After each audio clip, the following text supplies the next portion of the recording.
So, hi guys! Happy Sunday! Ayan, nandito ako sa aking garden, guys. Hindi ko na maano kasi wala ako. Hindi ko siya kasi tulad nung mga garden nila ni Sisi Koy Clarek na may mga mga tatayan ng mga plant. Ayan, ito parang nagbo-boxing yung mga ko dito, mga pananim. Ayun yung corn ko, hindi ko alam kung magbe-bear kaya to ng fruit. Ayan. Ayan, tapos yung yung lemongrass ko, ayan. Hinarvest ko na, tapos nagharvest ako ng kamatis. Nagharvest ako ng mga bunga ng malunggay. Bukas siguro, ang init kasi, bukas siguro puputulin ko na yung mga malunggay para mag-anom uli ng fresh na mga sanga. So ayun, but I was noticing na beside dito sa aking dami. Itong mga ko, kamatis ko dito, mga lang to, mga tumubo lang dito from last year. But then I just found out meron na palang watermelon na malalaki. Ito oh, kita nyo guys.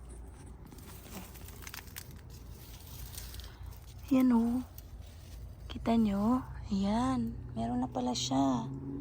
Hindi ko alam kung kakayanin ng post kasi sobrang maliit.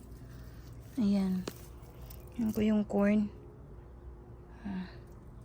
Sobrang dami kasi ng sobrang dami. Tumubo. Baka hindi na magbe-bear ng fruit. So, ayan oh. Kita nyo guys. Aray. Ayan oh. Ayan oh. Meron na siya oh. Ayan. Ayan. Nakita nyo? Ayan pa. Ang dami na palang bunga. Hindi ko man lang na-notice. Ngayon lang. So, ayan. Ang ko nito kasi, matatamis. Ayan pa, oh. Matatamis. Alam niyo yung watermelon, matamis pala siya pag naaarawan. Kaya, ayan, oh. Ang dami na palang bunga. Ayan, oh. Kita nyo? Dami ng bunga. Ayan, nakapag-harvest na pala ako ng ng sitaw. Tapos, baka dito meron na din. Hindi ko alam na may mga malalaki na palang bunga. Hindi ko talaga na, hindi ako nag-pay attention na marami na pala. Yeah. Sobra akong natuwa nung nakita ko. Kasi tumubo lang naman to dito eh. Tapos yung ampalaya, marami-rami na din. Ito kasi sa sobrang init. Ang init na kasi talaga dito guys. Kaya, kailangan na talagang magwa-water. Ayan, tapos may nakita ako, kaya parang nagpe-pay attention ako. Kasi may nakita ako, akala ko ampalaya. Yung watermelon pala. Ano ba yan? So, ayan. Ayan yung ewan ko yung saging. Parang mamamatay ata. Late na kasi siyang natanim. Sobrang, ang init kasi dito talaga. Kaya hindi siguro nakapag-adjust yung saging. Parang mamamatay. Tinransfer ko dito. Baka doon kasi hindi siya ganong naiinitan or what. So hopefully mabuhay uli. Tapos yung bigay ni ni Bus Living na anong tawag nito? Lemon seed, lime or lemon. Or na pinas na lemon. Yan yung gusto ko. Yan. Doon ka dyan ka sa corn. Ayan. Ayan ito. Tumubo na akala ko mamamatay din kasi accidentally na ko siya. Naputol ko. Kaya, ayan. Tapos, yan yung aking Kasi maliit lang talaga tong garden ko. Pero grabe kung makabunga sila. Hindi namin makain-kain. Ang dami ko pang na pinamigay dati. Tapos, ito na naman. Ayan. Hindi ako nagtatanim ng mga gulay na hindi ko gaanong kinakain. So, yan. Ito pipino. Tapos, yan. Grabe ang humid guys. Ayan, ang saya ko. May tumubong ampalaya. Marami. Sana mag-work, kasi I tried to plant some ampalaya before pa. pero namamatay talaga. So hopefully yung ginger ko, tapos yung kasaba na bigay ni Sir Living, tapos yung kamote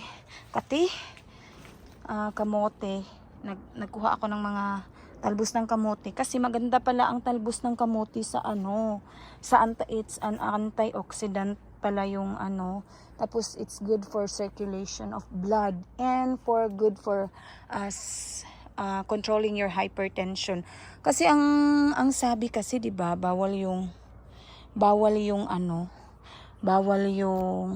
talbos ng kamote sa high blood. Natatakot ako kasi kumakain si Habi nung nagsalad ako ng talbos. Natakot talaga ako baka kasi may high blood yung Habi ko. Pero hindi pala, binasa ko kasi ang daming talbos. Iniisip ko, pwede kaya yung talbos na ipakain, 'di ba kasi sa baboy, kangkong at saka kamote yung inaano natin dati.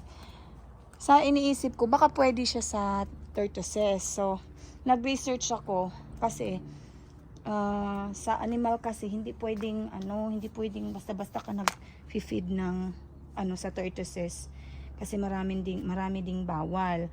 So, nung tiningnan ko, bawal daw kasi yung iron ng talbos ng kamote is hindi too much for the tortoises. So, ayun. Kaya hindi siya pwede. But then, na-research ko, maganda pala i-consume yung talbos ng kamote sa atin. Kasi, maganda nga daw sa blood circulation, antioxidant, and good for high blood pressure. So, ayan. Kaya, ko. Ayan, ito yung mga na-harvest ko. Nauna na yung malunggay, bunga ng malunggay, ampalaya. Ito naman yung lemongrass, hinarvest ko na while young para i-frozen ko siya. Tapos ito yung sibuyas na ang lalaki. And then yan, konting talong, and then kamatis. Yan i-slice ko yan. Tapos ilalagay ko sa ziplock kasi last time na sinave ko na kamatis, as in na-consume namin lahat. Kasi masarap siya ilagay sa sa sinigang kahit frozen. Hindi mo mapapansin na frozen pala yung kaya parang na-addict akong mag-frozen ng mga gulay. So ayun lang guys, just a little update of my garden. Tapos pipicturean ko na lang yung yung malunggay at saka talbos at saka ampalaya. So ayan. Bye guys, thank you.